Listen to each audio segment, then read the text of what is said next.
வணக்கம் ஃப்ரெண்ட்ஸ். இப்போ நம்ம பார்க்க போகிறது 10ஆம் வகுப்பு தமிழ் நியூ புக்கில் இருக்க நூல்வெளியில் உள்ள கேள்விகள் மற்றும் அதற்கான பதில்களை தான் இப்போ நம்ம பார்க்க போகிறோம். 10ஆம் வகுப்பு தமிழ் புத்தகத்தில் இருக்க எல்லா நூல்வெளியிலிருந்தும் கொஸ்டின் எடுத்தாச்சு. இது உங்களுக்கு ரொம்ப யூஸ்ஃபுல்லாக இருக்கும். 1. பாவலரேறு என்று அழைக்கப்படுபவர் பெருஞ்சித்திரனார். 2. பெருஞ்சித்திரனாரின் இயற்பெயர் துரைமாணிக்கம். 3. பெருஞ்சித்திரனார் எந்த இதழ்களின் வழியாக தமிழுணர்வை உலகெங்கும் பரப்பினார்? தென்மொழி, தமிழ்ச்சிட்டு. 4. அன்னை மொழி என்ற நூலை எழுதியவர் பெருஞ்சித்திரனார். 5. கனிச்சாறு தொகுதியிலிருந்து எந்த தலைப்பில் உள்ள பாடல்கள் அன்னை மொழியே பாடலில் எடுக்கப்பட்டன? தமிழ்தாய் வாழ்த்து. 6. பெருஞ்சித்திரனார் இயற்றிய நூல்கள் உலகியல் 100, பாவியக்கூத்து, நூறாசிரியம், கனிச்சாறு, என்சுவை 80, மகப்புகுவஞ்சி, பள்ளிப்பறவைகள். 7. பெருஞ்சித்திரனாரின் எந்த பொருளுரை தமிழுக்கு கருவூலமாய் அமைந்தது? திருக்குறள் மெய்ப்பொருளுரை. 8. மொழி ஞாயிறு என்று அழைக்கப்படுபவர் தேவநேய பாவாணர். 9. தமிழ் சொல் வளம் என்ற நூலை எழுதியவர் தேவநேய பாவாணர். 10. தமிழ் சொல் வளம் எந்த நூலிலிருந்து எடுக்கப்பட்டது? சொல்லாய்வு கட்டுரைகள். அதாவது டிஎன்பிஎஸ்சி கொஸ்டின் பார்த்திங்களா, எப்படி வேணாலும் கேட்கலாம். நான் அதுக்கு தகுந்த மாதிரி தான் எல்லா கொஸ்டினுமே எடுத்திருக்கேன். 11. தமிழ் சொல்லாராய்ச்சியில் உச்சம் தொட்டவர் தேவநேய பாவாணர். 12. செந்தமிழ் சொற்பிறப்பியல் அகர முதலி திட்ட இயக்குநராக பணியாற்றியவர் தேவநேய பாவாணர். 13. உலக தமிழ் கழகத்தை நிறுவி அதன் தலைவராக இருந்தவர் தேவநேய பாவாணர். 14. தனிப்பாடல் திரட்டு அந்த நூலை எழுதியவர் தமிழழகனார். அவருடைய இயற்பெயர் பார்த்திங்கன்னா சண்முக சுந்தரம். 15. சந்த கவிமணி என குறிப்பிடப்படுபவர் சண்முக சுந்தரம் அல்லது தமிழழகனார். 16. தமிழழகனார் இயற்றிய சிற்றிலக்கிய நூல்கள் எத்தனை? 12. 17. உரைநடையின் அணிநலன்கள் என்ற நூலை எழுதியவர் எழில் முதல்வன். 18. உரைநடையின் அணிநலன்கள் எந்த நூலிலிருந்து எடுக்கப்பட்டது? புதிய உரைநடை. 19. எழில் முதல்வன் அவர்களின் இயற்பெயர் மா. ராமலிங்கம். 20. எழில் முதல்வன் பணியாற்றிய கல்லூரி குழந்தை அரசு ஆடவர் கல்லூரி, பாரதிதாசன் பல்கலைக்கழகம். இந்த 2 கல்லூரியிலுமே அவர் இப்போ என்ன துறையில் பணியாற்றியான்னு கூட கொஸ்டின் ரைஸ் ஆகும். அது தமிழ் துறை. 21. எழில் முதல்வன் இயற்றிய நூல்கள் இனிக்கும் நினைவுகள், எங்கெங்கு காணினும், யாதுமாகி நின்றாய். 22. எழில் முதல்வன் எந்த நூலுக்காக சாகித்ய அகாதமி பரிசு பெற்றவர்? புதிய உரைநடை. காற்றே வா பாரதியார். 24. நீடுதுயில் நீக்க பாடி வந்த நிலா பாரதியார். 25. சிந்துக்கு தந்தை என்று அழைக்கப்படுபவர் பாரதியார். 26. பாரதியார் இயற்றிய நூல்கள் கண்ணன் பாட்டு, குயில் பாட்டு, பாப்பா பாட்டு, பாஞ்சாலி சபதம், புதிய ஆத்திச்சூடி. 27. பாரதியார் எந்த இதழ்களின் ஆசிரியராக பணியாற்றினார்? இந்தியா, சுதேசமித்திரன். 28. பாட்டுக்கொரு புலவன் என அறியப்பட்டவர் பாரதியார். 29. காற்றே வா எந்த தலைப்பிலான வசன கவிதையின் ஒரு பகுதி? காற்று. 30. முல்லைப்பாட்டின் ஆசிரியர் நப்பூதனார். 31. முல்லைப்பாட்டு 10 பாட்டு நூல்களுள் ஒன்று. இது முல்லைப்பாட்டு பார்த்திங்கன்னா 103 அடிகளை உடையது. 32. 10 பாட்டில் குறைந்த அடிகளை உடைய நூல் முல்லைப்பாட்டு. 33. முல்லைப்பாட்டின் ஆசிரியர் நப்பூதனார். நம்ம இதை முதல்ல சொல்லிட்டோம். இருந்தாலும் ஏன் மென்ஷன் பண்ணிக்கன்னா, இவர் வந்து யார் அப்படின்னா காவேரி பூம்பட்டினத்து பொன்வணிகனார் மகன். 34 புயலே ஒரு தோணி. இந்த நூலின் ஆசிரியர் பா. சிங்காரம். இவர் பார்த்தீங்களா சிவகங்கை மாவட்டம் சிங்கம்புணரியில் பிறந்தார். இவரோட காலம் 1920லேருந்து 1997. 35 புலம்பெயர்ந்த தமிழர்கள் பற்றிய முதல் புதினம் பார்த்தீங்களா புயலே ஒரு தோணி. இந்த புயலே ஒரு தோணி பார்த்தீங்களா இந்தோனேசியா பகுதிகளில் நிகழ்வதாக உள்ள ஒரு கற்பனை படைப்பு தான் இது. இது வந்து எந்த அத்தியாயத்திலேருந்து எடுக்கப்பட்டாங்க அப்படின்னா கடற்கூத்து. கடற்கூத்து என்ற அத்தியாயத்திலேருந்து தான் புயலே ஒரு தோணிங்கிற கதைப்பகுதி நமக்கு எடுத்திருக்காங்க. 36 பா. சிங்காரம் கல்வி வளர்ச்சிக்காக எவ்வளவு ரூபாய் வழங்கினார்? 7,5 லட்சம். பா. சிங்காரம் எந்த நாளிதழில் பணியாற்றினார்? தினத்தந்தி. 38 காசி நகரத்தின் பெருமைகளை கூறுகின்ற நூல் காசி காண்டம். இந்த நூலை எழுதியவர் அதிவீரராம பாண்டியர். 39 காசி காண்டம் இல்லொழுக்கங் கூறிய பகுதியில் 17வது பாடல். 40 வெற்றி வேர்க்கை. அது பார்த்தீங்களா எழுதியவர் அதிவீரராம பாண்டியர். இந்த வெற்றி வேர்க்கைக்கு வேறு பெயர் என்னன்னா நருந்தொகை. இது இப்படி கூட கொஸ்டின் ரைஸ் பண்ணலாம். நருந்தொகை என்று அழைக்கப்படும் நூல் என்ன? வெற்றி வேர்க்கை. அதிவீரராம பாண்டியரின் பட்டப்பெயர் என்ன? சீவலமாறன் அல்லது சீவலமாறன் என்று அழைக்கப்படுபவர் யார்? அதிவீரராம பாண்டியர். 41 அதிவீரராம பாண்டியர் இயற்றிய நூல்கள் நைடதம், லிங்க புராணம், வாயு சம்ஹிதை, திருக்கருவை அந்தாதி, கூர்ம புராணம்.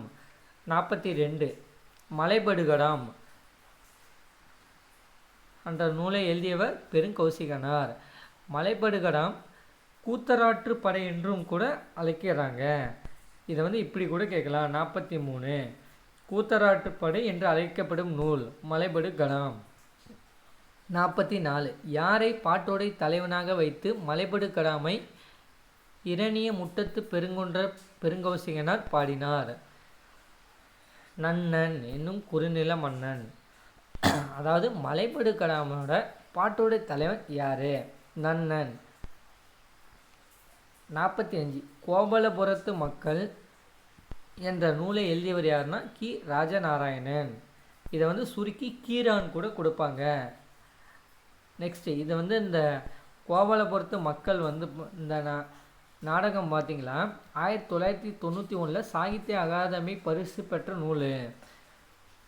46 கரிசல் வட்டார சொல்லகராதி ஒன்றை உருவாக்கியவர் கீரா. கீரா தொடங்கிய வட்டார மரபு வாய்மொழி புனைக்கதைகள் கரிசல் இலக்கியம். 48 பெருமாள் திருமொழி. அந்த பெருமாள் திருமொழி பார்த்திங்கன்னா 105 பாடல்களை உடையது.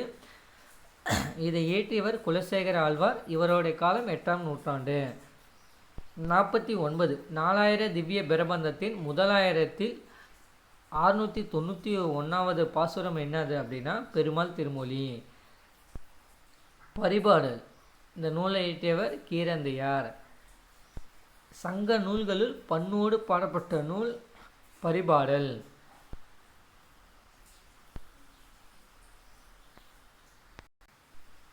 ஓங்கு பரிபாடல் என்னும் புகழுடைய நூல் பரிபாடல்.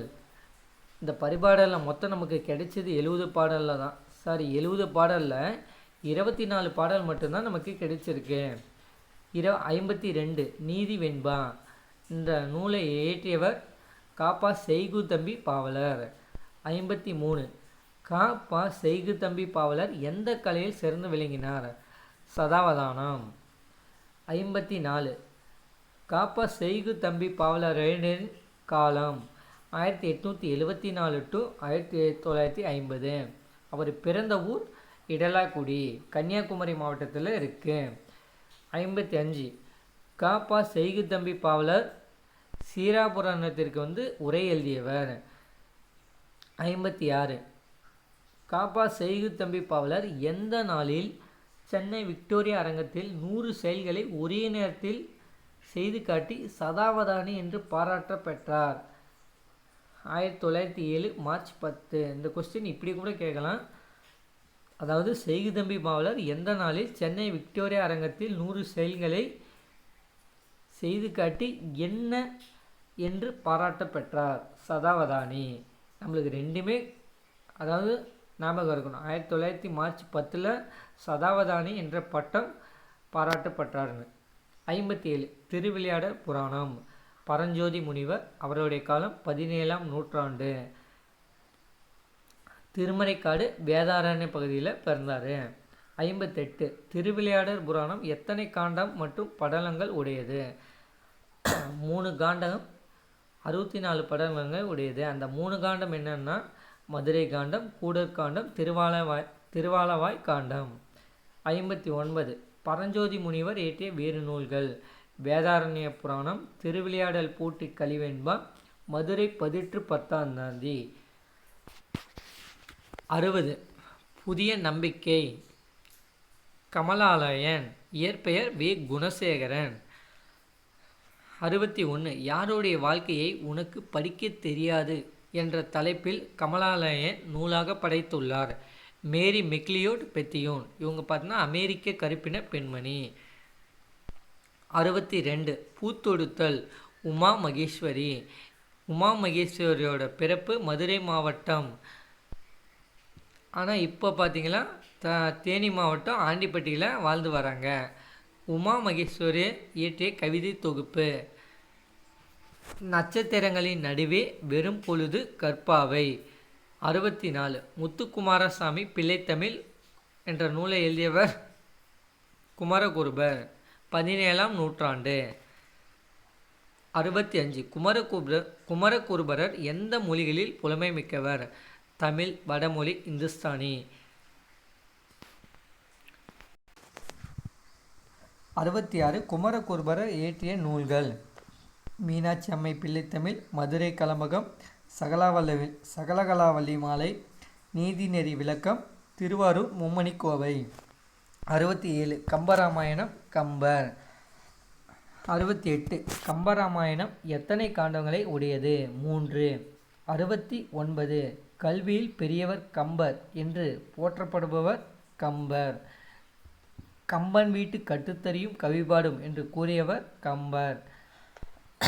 70 கம்பர் யாரால் ஆதரிக்கப்பெற்றார்? திருவெண்ணைநல்லூர் சடையப்ப வள்ளல். 71 கம்பர் இயற்றிய நூல்கள். சரஸ்வதி அந்தாதி, சடகோபர் அந்தாதி, திருக்கை வழக்கம், சிலை எழுபது, ஏர் எழுபது. 72 பாய்ச்சல். பாய்ச்சல் என்ற நூலை எழுதியவர் ச. கந்தசாமி. மயிலாடுதுறை, நாகப்பட்டினத்தில் பிறந்தார். 73 பாய்ச்சல் என்னும் கதை எந்த சிறுகதை தொகுப்பிலிருந்து எடுக்கப்பட்டது? தக்கையின் மீது 4 கண்கள். 74 கந்தசாமி எந்த புதினத்தான் எழுத்துலகில் புகழ் பெற்றார்? சாயாவனம். இது எப்படி வேணாலும் கேட்கலாம். சாயாவனம் என்ற புதினத்தை எழுதியவர் யார்? சா. கந்தசாமி. 65 சா. கந்தசாமி எந்த புதினத்திற்கு சாகித்ய அகாதமி விருது பெற்றார்? விசாரணை கமிஷன். 76 சா. கந்தசாமி எந்த குறும்படத்திற்கு அனைத்துலக விருதை பெற்றார்? சுடுமண் சிலைகள். சா. கந்தசாமி எத்தனை சிறுகதைகளையும் எத்தனை புதினங்களையும் எழுதியுள்ளார்? 150 சிறுகதைகளையும் 11க்கு மேற்பட்ட புதினங்களையும் எழுதியுள்ளார். 78 சா. கந்தசாமி எழுதிய நூல்கள். தொலைந்து போனவர்கள், சூரிய வம்சம், சாந்தகுமாரி. 79 சிற்றகல் ஒளி என்ற நூலை எழுதியவர் மா. பொ. சிவஞானம். சிலம்பச்செல்வர் என்று அழைக்கப்படுபவர் மா. பொ. சிவஞானம். 80 சிற்றகல் ஒளி எந்த வரலாற்று நூலிலிருந்து எடுக்கப்பட்டது? எனது போராட்டம். 81 சிவஞானம் அவர்களின் காலம் 1906 1995. இந்த இடைப்பட்ட காலத்தில் சட்டமன்ற மேலவை உறுப்பினராக எப்போ இருந்தாங்கன்னு கொஸ்டின் ரைஸ் பண்ணலாம். 1952லேருந்து 1954 வரைக்கும் சட்டமன்ற மேலவை உறுப்பினர். அதே 1972லேருந்து 78 வரைக்கும் சட்டமன்ற மேலவை தலைவர்.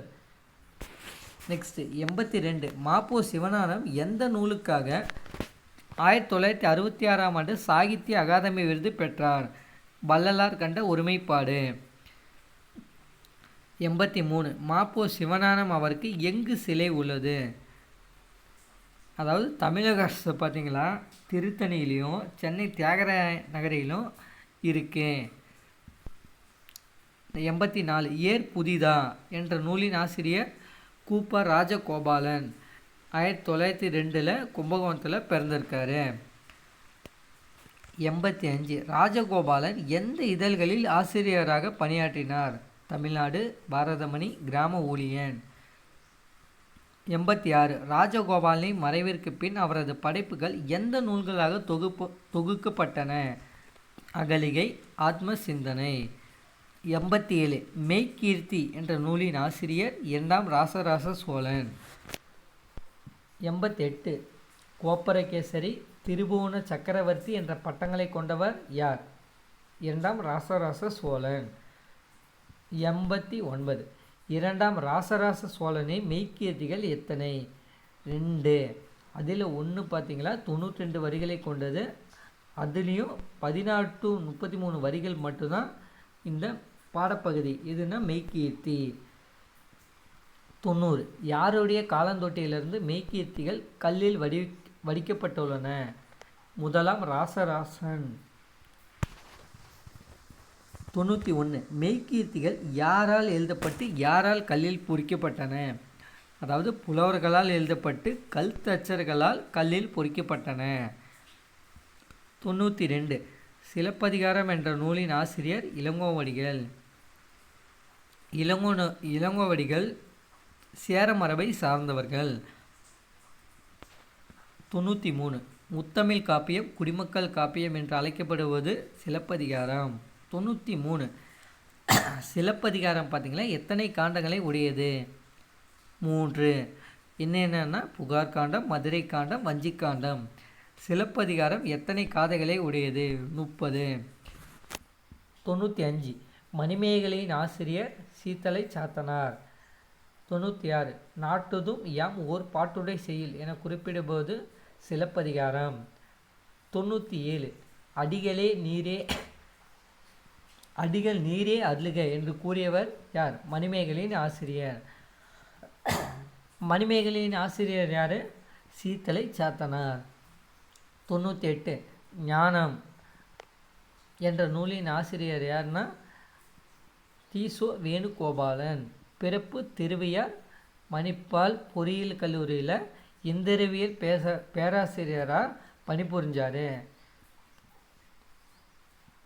ஞாபகம் வச்சுக்கோங்க ஞானம் வேணுகோபாலு அப்படின்ட்டு. 99 ஞானம் எந்த கவிதை தொகுப்பிலிருந்து எடுக்கப்பட்டது? கோடை வயல்.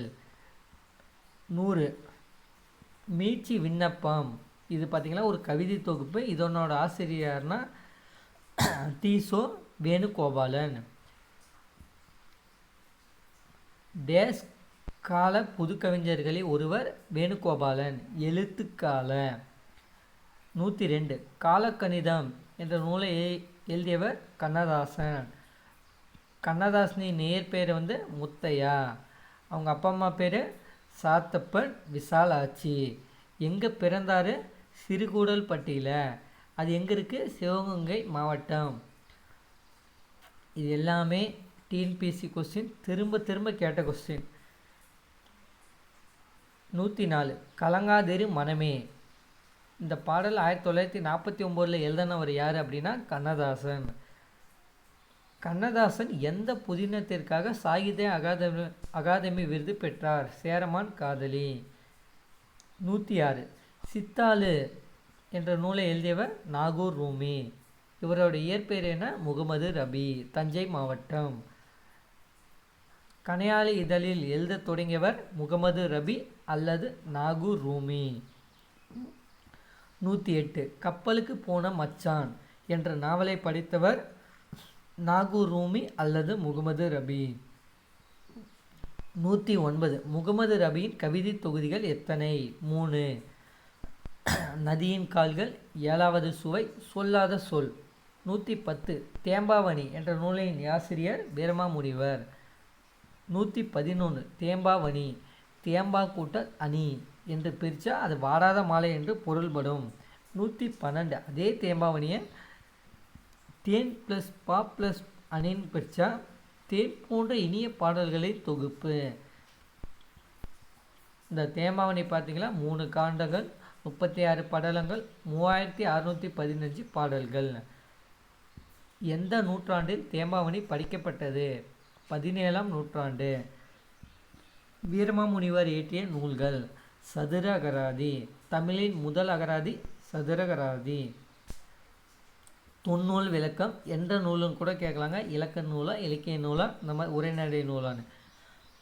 தொன்னூல் விளக்கம் பார்த்திங்களா இலக்கண நூல், அதனோட ஆசிரியர் வீரமாமுனிவர்.